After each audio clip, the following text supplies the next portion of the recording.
Halo rekan-rekan aparatur sipil negara di seluruh Indonesia. Hari ini kita akan ngobrolin sesuatu yang penting banget, sebuah perubahan besar yang sudah ada di depan mata kita. Yap, kita akan bedah tuntas gimana kecerdasan buatan atau AI bakal merevolusi cara kita semua bekerja dan melayani masyarakat.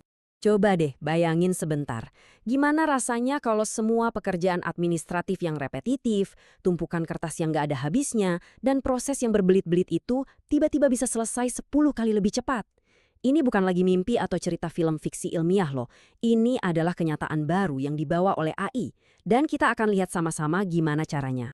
Oke, kita mulai dari bagian pertama. Era baru pelayanan publik. Kita semua pasti ngerasain kan, ekspektasi masyarakat ke kita sebagai ASN itu sekarang udah beda banget. Standarnya jauh lebih tinggi.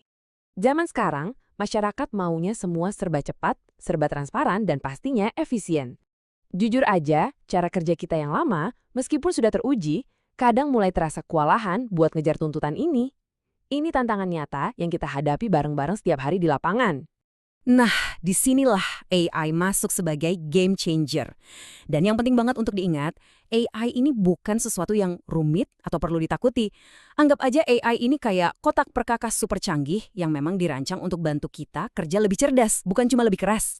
Jadi, ada 4 pilar utama nih yang jadi fondasi transformasi administrasi ini. Kita akan bedah satu persatu, mulai dari otomasi perizinan, otomatisasi dokumen, sistem antrian cerdas, dan yang terakhir, verifikasi digital. Oke, kita masuk pilar pertama, automasi proses perizinan.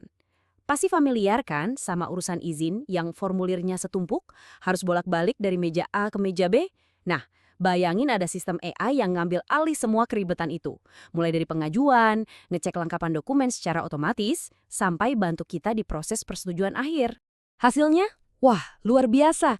Proses yang tadinya makan waktu berminggu-minggu, sekarang bisa dipangkas jadi hitungan hari atau bahkan jam.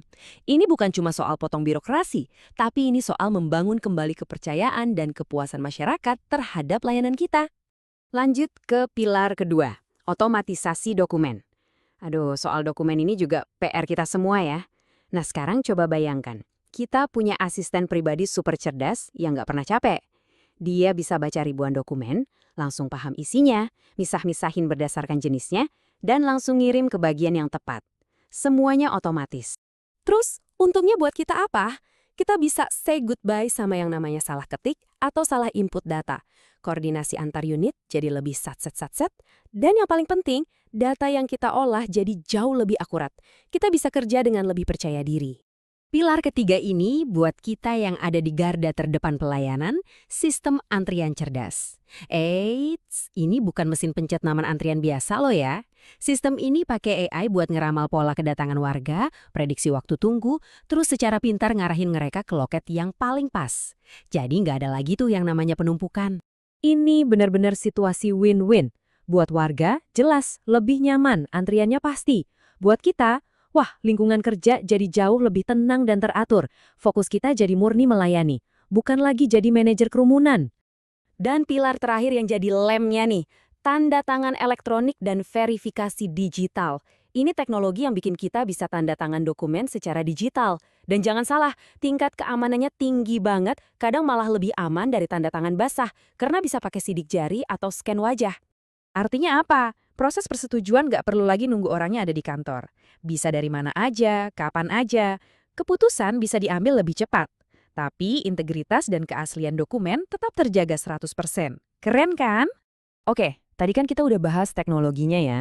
Sekarang pertanyaan paling penting. Terus dampaknya buat kita-kita para ASN di kerjaan sehari-hari apa dong? Apa yang benar-benar berubah? Nah, tabel ini nunjukin perbedaannya dengan jelas banget. Kita geser dari yang tadinya serba manual dan lemot, sekarang jadi otomatis dan ngebut. Dari yang tadinya meja penuh kertas, sekarang semua digital dan nyambung satu sama lain. Risiko salah input data ditekan habis-habisan. Dan yang paling penting, energi kita nggak habis lagi buat kerjaan yang itu-itu aja. Kita bisa fokus ke hal yang lebih strategis.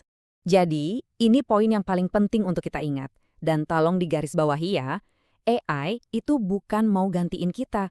Justru sebaliknya, AI itu adalah partner kita. Teman duet kita buat kasih layanan yang jauh lebih luar biasa untuk masyarakat. Dengan mindset baru ini, peran kita sebagai ASN juga otomatis ikut naik kelas. Kita bukan lagi cuma sekedar pelaksana administrasi. Kita bertransformasi jadi pemimpin perubahan di sektor publik. Coba lihat deh peran-peran baru ini. Karena kerjaan rutinnya udah dihandle sama AI, kita jadi punya kemewahan waktu dan pikiran untuk jadi analis yang jago baca data, jadi pemecah masalah yang kreatif, merancang kebijakan yang benar-benar berdasarkan bukti, dan pastinya jadi motor penggerak inovasi. Jadi sebagai penutup, saya mau lempar satu pertanyaan buat kita renungkan bareng-bareng. Dengan semua potensi keren ini, siap nggak kita semua untuk ambil peran baru ini? Untuk menjadi motor penggerak yang akan membawa pelayanan publik di Indonesia ke level selanjutnya? Transformasi ini sudah terjadi, dan kuncinya ada di tangan kita semua.